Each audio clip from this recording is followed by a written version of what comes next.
This is your daily scripture for April 29th. My name is Henry Loke. This is God's Feeding Station. Great to be with you again today as we continue in the Gospel of Matthew, Matthew chapter 17. And after 6 days, Jesus took with him Peter and James and John his brother, and led them up a high mountain by themselves.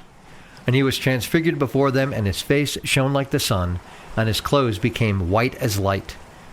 And behold, there appeared to them Moses and Elijah talking with him. And Peter said to Jesus, Lord, it is good that we are here.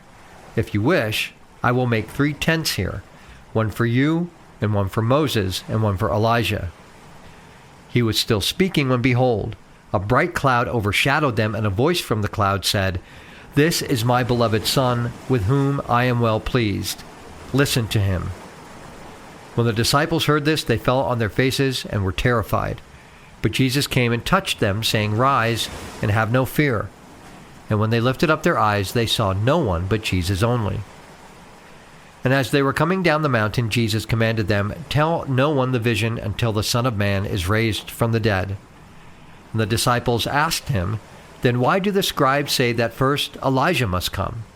He answered, Elijah does come, and he will restore all things. But I tell you that Elijah has already come, and they did not recognize him, but did to him whatever they pleased. So also the Son of Man will certainly suffer at their hands. Then the disciples understood that he was speaking to them of John the Baptist. And when they came to the crowd, a man came up to him, and kneeling before him said, Lord, have mercy on my son, for he has seizures, and he suffers terribly. For often he falls into the fire, and often into the water. And I brought him to your disciples, and they could not heal him. And Jesus answered, O faithless and twisted generation, how long am I to be with you?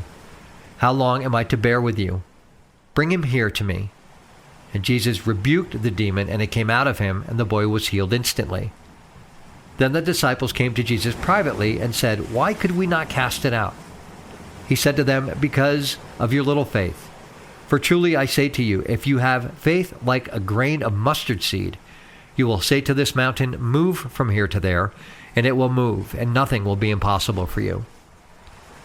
As they were gathering in Galilee, Jesus said to them, The Son of Man is about to be delivered into the hands of men, and they will kill him, and he will be raised on the 3rd day. And they were greatly distressed.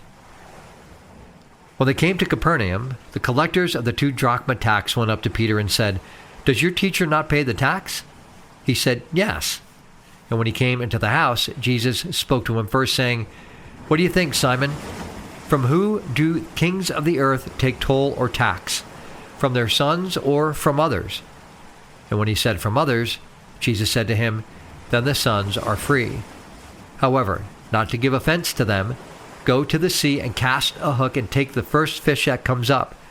And when you open its mouth, you will find a shekel. Take that and give it to them for me and for yourself. I'm going to talk about the end of the chapter today because we've covered everything else in great detail over the years, and we covered some stuff earlier this year. Let's talk about this tax thing. Temple authorities had power to distrain upon a man's goods if he failed to pay this tax. Although it says in, I think it was Keener's commentary, that this wasn't obligatory. It was strictly voluntary, and it was based on Exodus.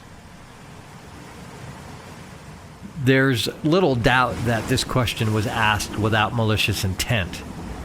The hope was that Jesus would yet give the religious leaders another reason to come against him. So there's a picture here that Jesus draws when he asks about the king, right? What do you think, Simon? From who do the kings of the earth take toll or tax? When a people were conquered, they were subjected to the conquering nation. And the conquering nation also often looked at those people as property that existed to make things easier for them. So Barclay supposes, and I have this highlighted, and I have a big question mark by it. Barclay says Jesus may be saying God is the king of Israel, But we are the true Israel. We are citizens of the kingdom of heaven. Outsiders have to pay the tax. We're free. It doesn't sound like something Jesus would say to me. Not to me, anyway. But it's probably a lot simpler than that. If any king imposes a tax on the nation, right, he didn't impose them on his own family. In Luke 2:49, the question is asked, how could the son be under obligation to pay the tax which was for his own father's house? Good question, right? Why would Jesus be asked to pay a tax if it's God's house, if he's the Son of God? Well, first you got to recognize that he is the Son of God, don't you? And we know where that goes. But what's going on here is they're trying to put another stumbling block in the way. But Jesus takes it and uses it as a teaching moment.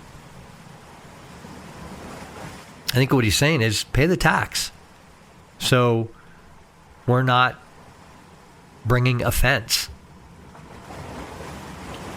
Show others what we have to do, right? Because Christianity and good citizenship go hand in hand. We don't get to exempt ourselves from being good citizens. And if we fail in citizenship, we fail in Christianity. Why? Well, because Jesus said we love each other, as we love ourselves. That's what we're to do. And the Bible says we're supposed to obey the authorities put in charge over us because they're put in charge over us by God. Pretty plain and simple. But the question itself is there's a trap. Jesus flips it, uses it as a teaching moment, and just says, hey, just do good. Just do good. Do what's right. And you know what, Peter? I'll supply both for you and for me. Because that's the other lesson here. God will provide. God will provide. God provides the coin in the fish for the tax for Jesus and Peter. And that's the ultimate lesson. God always provides. God always provides. May not be in the way we think or in the timing we think, but God always provides. We just got to wait on him. Got to wait on him. Just had that lesson here for me in my life recently. You got to wait on God, man. You got to be patient. Pray. Be obedient. Wait on him. He'll provide the answers in more ways than one, most often. Have a great rest of your day. Lord willing, we'll chat tomorrow. Take care. Bye-bye.